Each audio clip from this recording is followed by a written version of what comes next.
Hello friends, welcome on NTA NET commerce by Richa. Friends, हम पढ़ रहे थे बिजनेस मैनेजमेंट और बिजनेस मैनेजमेंट पार्ट 10 तक हमने देखा कि बिजनेस मैनेजमेंट की सारी थ्योरी हमने कवर की। ठीक है, इंट्रोडक्शन देखा, modern theory, neo classical theory and classical theory हमने कवर की। ठीक है, अब हम स्टार्ट करने वाले हैं ऑर्गेनाइजेशन। तो फ्रेंड्स, अगर आपको पूरा ऑर्गेनाइजेशन पढ़ना है डिटेल में तो आप business business management part 11 and business management part 12 आप दोनों कवर करना। ठीक है, एंड आज हम बात करेंगे ऑर्गेनाइजेशन की। ऑर्गेनाइजेशन होता क्या है, फिर हम देखेंगे टाइप्स ऑफ ऑर्गेनाइजेशन चार्ट, यानी कि कितने तरीके के ऑर्गेनाइजेशन चार्ट होते हैं। जैसे हमारा होता है सर्कुलर, हॉरिजॉन्टल, वर्टिकल। ठीक है, एंड देन देखेंगे की element of proper organisation structure. एक ऑर्गेनाइजेशन स्ट्रक्चर को बनाने के लिए कौन कौन से की एलिमेंट जो होते हैं, कौन कौन से एलिमेंट हैं जो कि इंपॉर्टेंट हैं, जिसके बिना ऑर्गेनाइजेशन फॉर्म नहीं हो सकता। ठीक है, और फिर देखेंगे टाइप्स ऑफ ऑर्गेनाइजेशनल स्ट्रक्चर। और फ्रेंड्स, हाँ, साथ ही साथ इसमें हम कुछ क्वेश्चंस भी देख लेंगे जिससे हमारी बेटर अंडरस्टैंडिंग हो। तो चलिए शुरू करते हैं, देखते हैं ऑर्गेनाइजेशन स्ट्रक्चर। ऑर्गेनाइजेशन स्ट्रक्चर क्या होता है? Organisation structure is a system that outline, ठीक है, it is the outline how certain activity are directed. ठीक है, कुछ एक्टिविटीज़ को किस तरीके से डायरेक्शन दिया जाए in order to achieve the goal. जो भी ऑर्गेनाइजेशन, हमने पहले पढ़ा था कि ऑर्गेनाइजेशन का एक गोल होता है। ठीक है, और जो जब हम ऑर्गेनाइज करते हैं चीज़ों को, तो ऑर्गेनाइज करने का मतलब क्या हो कि हम डिफरेंट डिफरेंट एलिमेंट को कलेक्ट करके जोड़ दें उनको। ठीक है, और जो ऑर्गेनाइजेशन स्ट्रक्चर क्या होता है, it is like a blueprint. ठीक है, ये एक तरीके से आउटलाइन होती है जिसमें हमें पता चल जाता है किसकी क्या रिस्पॉन्सिबिलिटी है, किसकी क्या अथॉरिटी है, इन चीज़ों का हमको पता चल जाता है। ठीक है, these activities can be include. अब इसमें क्या होता है, जिसकी जो रूल्स है उनका क्या रोल है, उनकी क्या रिस्पॉन्सिबिलिटी है, ये हमको पता चल जाती है ऑर्गेनाइजेशन से। An organisation structure also determine how information flow. ठीक है, जैसे हमने पहले पढ़ा था ना कि बिजनेस मैनेजमेंट में लेवल होते हैं, टॉप, मिडिल एंड बॉटम, ऐसे, या लोअर लेवल होते हैं, 3 लेवल होते हैं। तो ये ऑर्गेनाइजेशन स्ट्रक्चर से हमको ये भी पता चल जाता है कि कम्युनिकेशन का फ्लो किस डायरेक्शन में है, या कौन सी टॉप अथॉरिटी है, कौन सी लोअर अथॉरिटी है। ठीक है, तो अब ऑर्गेनाइजेशन स्ट्रक्चर का एग्जाम्पल अगर देखते हैं तो यहाँ पर हमको पता चलता है कि अगर सेंट्रलाइज है, ठीक है, अगर हमारा जो ऑर्गेनाइजेशन का स्ट्रक्चर है वो अगर सेंट्रलाइज है, इसका मतलब क्या हो गया कि डिसीजन का कंट्रोल क्या होगा, एक सेंटर अथॉरिटी के पास होगा। ठीक है, और अगर वो डिसेंट्रलाइज है तो वहाँ पर स्ट्रक्चर, जो डिसीजन मेकिंग पावर होगी, वो डिस्ट्रीब्यूटेड हो जाएगी। ठीक है, यानी कि यहाँ पर ऐसे ऐसे होगा, मे बी ये इधर भी जुड़े हुए हैं, ये इधर भी जुड़े हुए हैं, इस तरीके से। ठीक है, तो सेंट्रलाइजेशन का मतलब सिंपल वे में समझे तो डिसीजन मेकिंग अथॉरिटी केवल टॉप अथॉरिटी के पास होगी। ठीक है, एंड डिसेंट्रलाइजेशन का मतलब जब डिसीजन मेकिंग डिस्ट्रीब्यूट हो जाती है। ठीक है, की फीचर्स ऑफ ऑर्गेनाइजिंग। ऑर्गेनाइजिंग के की फीचर्स को देख लेते हैं। It is the sub process of management. हमने देखा था कि ये ऑर्गेनाइजिंग जो होता है हमारे मैनेजमेंट के फंक्शन में भी आता है। ठीक है, और organising is a goal oriented process. Of course हमको पता है कि ऑर्गेनाइजेशन का कुछ ना कुछ गोल होता है, और जब हम किसी भी ऑर्गेनाइजेशन का स्ट्रक्चर एक जैसा नहीं होता, अलग अलग स्ट्रक्चर होता है, क्योंकि उनका स्ट्रक्चर डिपेंड करता है उनके गोल पर। ठीक है, वो अपने ऑब्जेक्टिव के हिसाब से अपना स्ट्रक्चर बनाते हैं। ठीक है, it deal with group effort.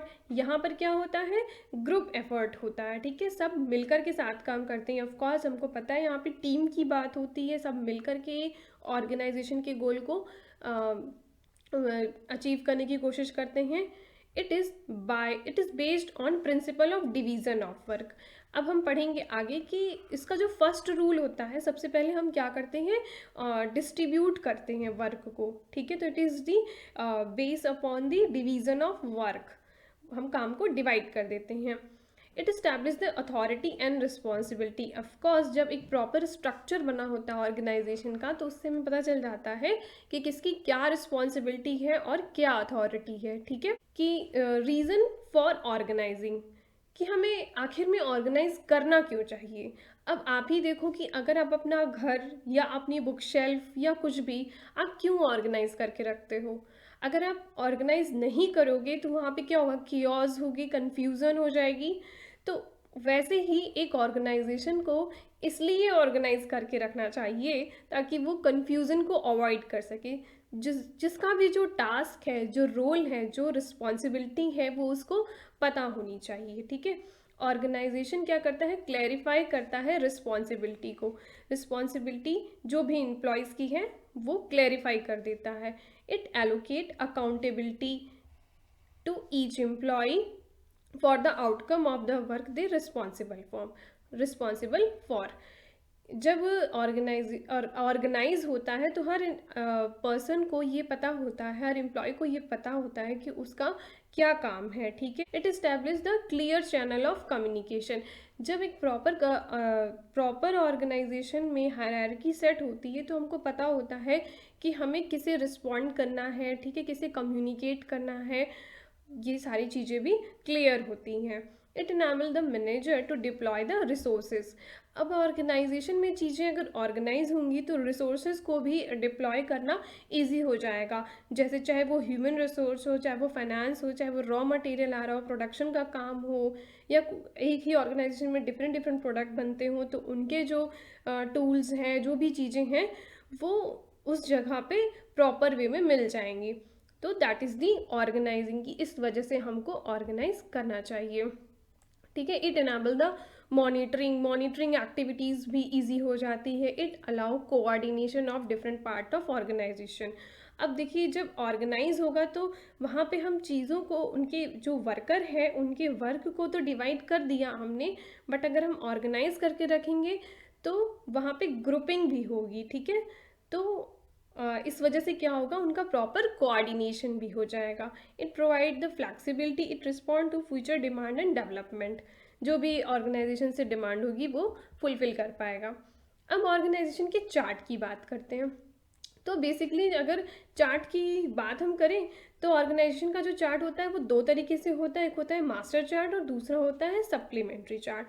तो जो मास्टर चार्ट होता है वो होल फॉर्मल ऑर्गेनाइजेशन को बताता है। ठीक है, एंड सप्लीमेंट्री चार्ट क्या करता है, जहाँ पर वो बताता है रिस्पॉन्सिबिलिटी और अथॉरिटी को बताता है। ठीक है फ्रेंड्स, अब हम देखते हैं टाइप्स ऑफ ऑर्गेनाइजेशन चार्ट। ठीक है, तो ऑर्गेनाइजेशन चार्ट हमारे तीन तरीके से क्लासिफाई किया जाता है। फर्स्ट है हमारा हॉरिजॉन्टल, देन है वर्टिकल, एंड उसके बाद है सर्कुलर। ठीक है, तो वर्टिकल में क्या होता है, वर्टिकल में जो हाईएस्ट अथॉरिटी होती है वो हाईएस्ट पावर जो होती है वो टॉप अथॉरिटी के पास होती है। जैसे जैसे हम बॉटम की तरफ जाते हैं वैसे वैसे अथॉरिटी कम होती जाती है। ठीक है, एंड जो हॉरिजॉन्टल है वो भी एक तरीके से टॉप वर्टिकल की ही तरह होता है। यहाँ पे भी अथॉरिटी, सबसे ज़्यादा अथॉरिटी जो होती है वो टॉप एम्प्लॉयज़ के पास होती है, जैसे मैनेजिंग डायरेक्टर वगैरह हो गए।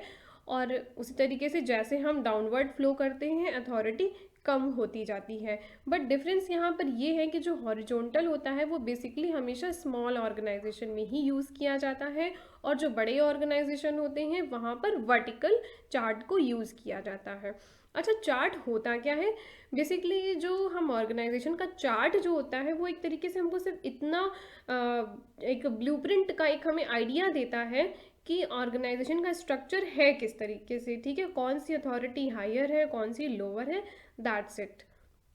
और जो सर्कुलर है, सर्कुलर में क्या होता है, यहाँ पे सेंट्रल पे होते हैं हमारे जो हाईएस्ट अथॉरिटी होती हैं, उसके बाद उससे कम अथॉरिटी वाले, और उसके बाद उससे कम, और उसके बाद उससे कम। तो यानी कि जो सेंटर के पास, जो जितना ज़्यादा सेंटर के पास होगा उसके पास उतनी ज़्यादा अथॉरिटी होगी, उतनी ज़्यादा पावर होगी।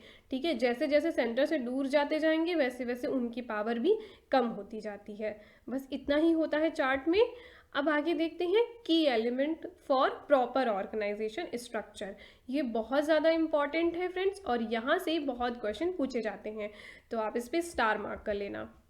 ठीक है, इसको याद करना बहुत आसान है, आप मेरे साथ देखते जाओ।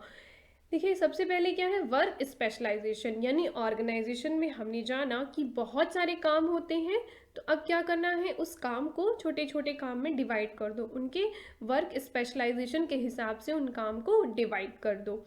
फिर क्या है, डिपार्टमेंटलाइजेशन, यानी कि जब हमने अब काम को डिवाइड कर दिया, अब उसके लिए एक डिपार्टमेंट बना देना है। ठीक है, फिर है chain of command. Chain of command का मतलब होता है अथॉरिटी। ओके, देन है span of control. Span of control का मतलब हो गया कि एक मैनेजर के अंदर कितने सबॉर्डिनेट वर्क कर सकते हैं, उसका कितना दायरा है। ठीक है, फिर है फॉर्मलाइजेशन, यानी फॉर्मलाइजेशन में कुछ नहीं होता, रूल्स एंड रेगुलेशंस होते हैं जो ऑर्गेनाइजेशन के, इट इज़ वेरी इजी। और उसके बाद है सेंट्रलाइजेशन एंड डिसेंट्रलाइजेशन, वो भी हम देखते हैं आगे वन बाय वन सभी चीज़ों को। अब वर्क स्पेशलाइजेशन क्या है, on which basis organisation should divide. ठीक है, अब ऑर्गेनाइजेशन को किस बेसिस पे डिवाइड करना चाहिए, that is the work specialisation. वो हो सकता है हमारा जॉब के बेसिस पे, ठीक है, प्रोडक्ट स्ट्रक्चर, इन सभी बेसिस पे हम डिवाइड कर देते हैं। Some are divided on the basis of role, skill and qualification के बेसिस पे भी डिवीज़न होता है, वो डिपेंड करता है ऑर्गेनाइजेशन टू ऑर्गेनाइजेशन। ठीक है, एंड देन है डिपार्टमेंटलाइजेशन। डिपार्टमेंटलाइजेशन का मतलब क्या हो गया, अलग अलग डिपार्टमेंट बना देना। अब ये डिपार्टमेंटलाइजेशन हर ऑर्गेनाइजेशन में अलग अलग तरीके से हो सकता है। ठीक है, कहीं पे होता है फंक्शनल डिपार्टमेंट, जहाँ पे डिफरेंट डिफरेंट फंक्शंस होते हैं, वहाँ पे फंक्शंस के बेसिस पे डिपार्टमेंट अलग अलग बना देते हैं। जैसे डिपार्टमेंटलाइजेशन का मतलब क्या हुआ, जैसे आपके कॉलेज में या आपकी यूनिवर्सिटी में क्या होता है, डिफरेंट डिफरेंट डिपार्टमेंट बना दिए। जैसे कि क्या हो गया, कॉमर्स डिपार्टमेंट अलग है, साइंस डिपार्टमेंट अलग है, ह्यूमन रिसोर्स का अलग है। ठीक है, तो उसी तरीके से अलग अलग डिपार्टमेंट। अब हर जगह अलग अलग तरीके से डिपार्टमेंट होगा जैसा उनका फंक्शन होगा। ठीक है, अब कहीं पे बहुत सारे प्रोडक्ट बनाए जाते हैं, जैसे कोई कंपनी है जो, अगर हम देख ले नेस्ले है, तो वो किटकैट भी बनाती है, मैगी भी बनाती है, कॉफ़ी भी बनाती है, तो वो अपने प्रोडक्ट के बेसिस पे डिवाइड कर सकती है। ठीक है, फिर ज्योग्राफिकल डिपार्टमेंट। ज्योग्राफिकल डिपार्टमेंट क्या हो गया, एरिया के बेसिस पे, ठीक है, या जोन के बेसिस पे, नॉर्थ जोन, साउथ जोन हो सकता है, या कंट्री के बेसिस पे हो सकता है डिपार्टमेंटलाइजेशन। एंड प्रोसेस के बेसिस पे डिफरेंट डिफरेंट प्रोसेस होते हैं, यानी कि एक प्रोडक्ट बनाने के लिए ढेर सारे प्रोसेस होते हैं। ज़्यादातर अगर हम देखें कि एक लैपटॉप अगर बनाना है, तो उसको बनाने के डिफरेंट डिफरेंट पार्ट होते हैं, तो अलग अलग पार्ट को अलग अलग जगह बनाया, फिर एक जगह हम उसको असेंबल करते हैं। तो प्रोसेस के बेसिस पे भी हम डिपार्टमेंट कर सकते हैं। फिर कस्टमर डिपार्टमेंटलाइजेशन, यानी कि आप जैसे जाते होगे बिग बाजार में भी, तो वहाँ पे भी आप देखते हो कि सुपरमार्केट में भी अलग तरीके से डिपार्टमेंट बनाए जाते हैं। जैसे बेबी के कपड़े अलग होते हैं, ठीक है, टीनेजर्स के कपड़े अलग स्टोर में लगा दिए जाते हैं, अलग शेल्फ में लगा दिए जाते हैं। ठीक है, और अगर कोई ग्रॉसरीज है तो उनके लिए अलग स्टोर कर दिया जाता है, तो उनका भी सेक्शन बनाया जाता है ना, कि अगर एक ही जगह पे सब रख देंगे तो क्या हो जाएगा, सब एकदम कंफ्यूजन हो जाएगी ना।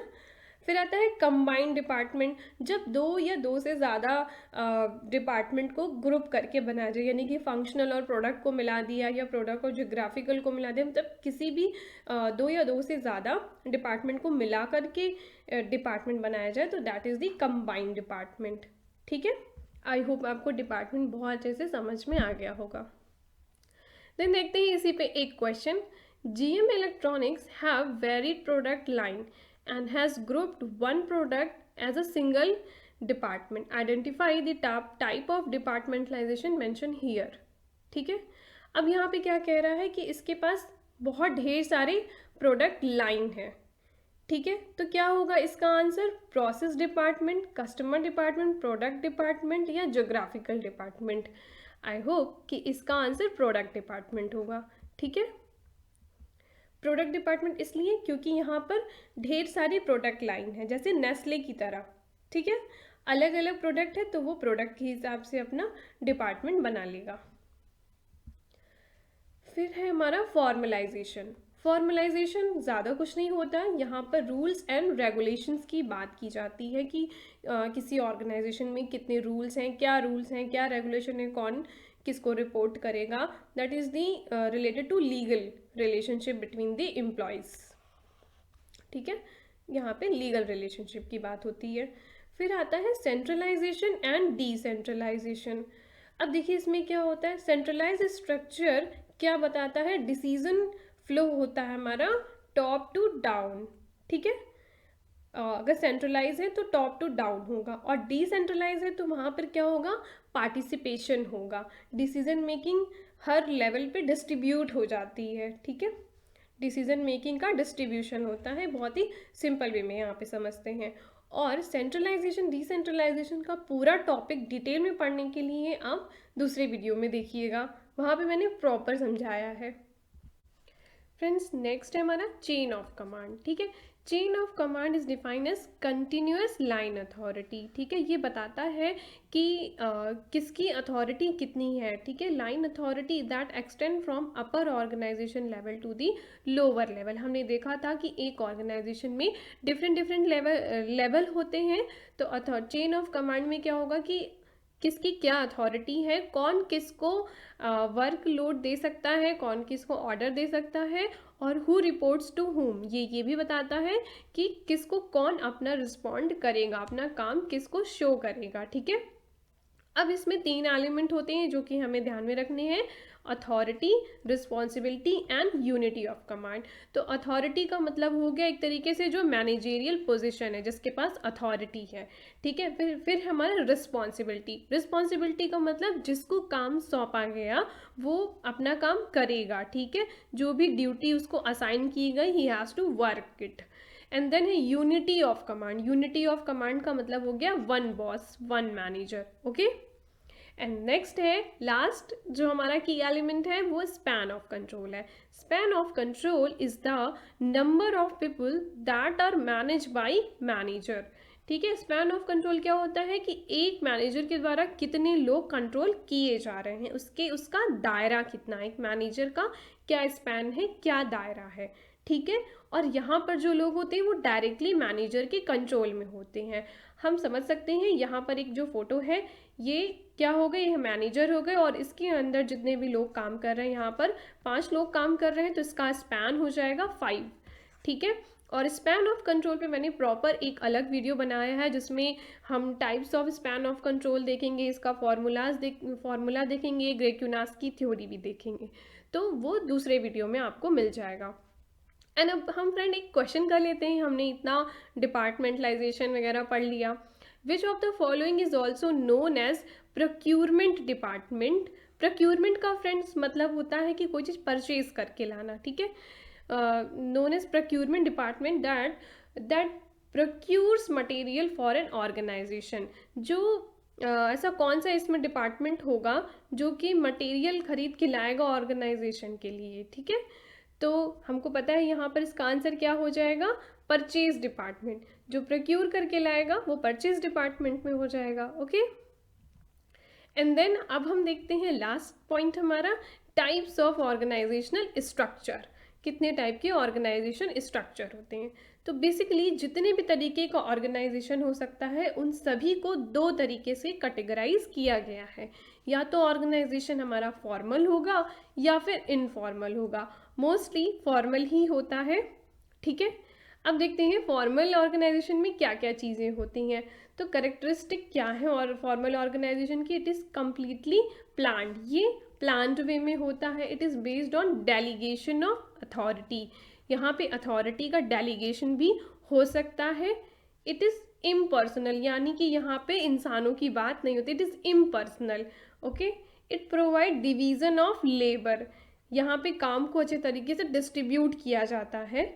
ऑर्गेनाइजेशन चार्ट आर ड्रॉन, यहाँ पर हम ऑर्गेनाइजेशन के चार्ट को ड्रॉ कर सकते हैं, मतलब किसकी क्या अथॉरिटी है, किसकी क्या रिस्पॉन्सिबिलिटी है, कौन कौन टॉप लेवल पे है, कौन मिडिल लेवल पे है, इसको हम ड्रॉ कर सकते हैं। Unity of command is maintain, यानी कि यहाँ पर हम यूनिटी ऑफ कमांड को मेंटेन करके रख सकते हैं फॉर्मल ऑर्गेनाइजेशन में। ठीक है, the responsibility and accountability at all level of organisation is clearly defined, यानी कि फॉर्मल ऑर्गेनाइजेशन में सब कुछ बहुत ही क्लियरली डिफाइन होता है। यहाँ के रूल्स रेगुलेशन, अथॉरिटी, रिस्पॉन्सिबिलिटी, जो भी ऑब्जेक्टिव होता है प्लान्ड वे में होता है, तो ये हमारा फॉर्मल ऑर्गेनाइजेशन होता है। ठीक है, अब फॉर्मल ऑर्गेनाइजेशन को 3 कैटेगरी में डिवाइड किया गया है। ठीक है, नॉर्मेटिव यानी कि वॉलेंट्री, कोर्सिव और यूटिलिटेरियन। अब नॉर्मेटिव में क्या होता है, यहाँ पर एक तरीके से ये समझ लीजिए कि लोग वॉलंटरी यहाँ पर आते हैं, अपनी मर्जी से आते हैं, ठीक है। और यहाँ पर ज़बरदस्ती, कोर्सिव का मतलब होता है ज़बरदस्ती लेकर के आया जाता है। और यूटिलिटेरियन में क्या होता है कि यहाँ पर लोग अपनी मर्जी से तो आते हैं बट उनको कुछ बेनिफिट भी मिलता है, ठीक है, कुछ ना कुछ बेनिफिट भी दिया जाता है। तो ये यहाँ से ज़्यादा क्वेश्चन नहीं आता, बट हाँ कभी कभी नाम इम्पॉर्टेंट होता है, तो ये आप इतना याद रखिएगा कि नॉर्मेटिव में वॉलेंट्री लोग आते हैं, कोर्सिव में ज़बरदस्ती लेके आया जाता है, और यूटिलिटेरियन में क्या होता है, यूटिलिटेरियन में लोग अपनी मर्जी से आते हैं बट उनको कुछ ना कुछ बेनिफिट भी दिया जाता है, ठीक है। एंड अब देखते हैं कि फॉर्मल ऑर्गेनाइजेशन का क्या क्लासिफिकेशन है। तो फॉर्मल ऑर्गेनाइजेशन को बेसिकली 6 टाइप से डिवाइड किया गया है। Line organisation, line and staff organisation, functional organisation, divisional organisation, project organisation and matrix organisation. तो फ्रेंड्स ये जो 6 टाइप के ऑर्गेनाइजेशन हैं, इन सभी को हम बाद में कवर करेंगे, ठीक है। नेक्स्ट वीडियो में हम डिटेल में 1 बाय 1 हम इसको कवर करेंगे। और फ्रेंड्स बस अब इस वीडियो में इतना ही, एंड मिलते हैं आपसे आगे आने वाले लेक्चर में। और अगर फ्रेंड्स आपको मेरी ये सीरीज़ पसंद आ रही हो तो आप प्लीज़ आप इसको सब्सक्राइब करना और शेयर करना भी मत भूलना। और अगर कोई भी क्वेरी है तो आप व्हाट्सएप, फेसबुक, इंस्टाग्राम पे पूछ सकते हो। Okay, thank you for watching my videos.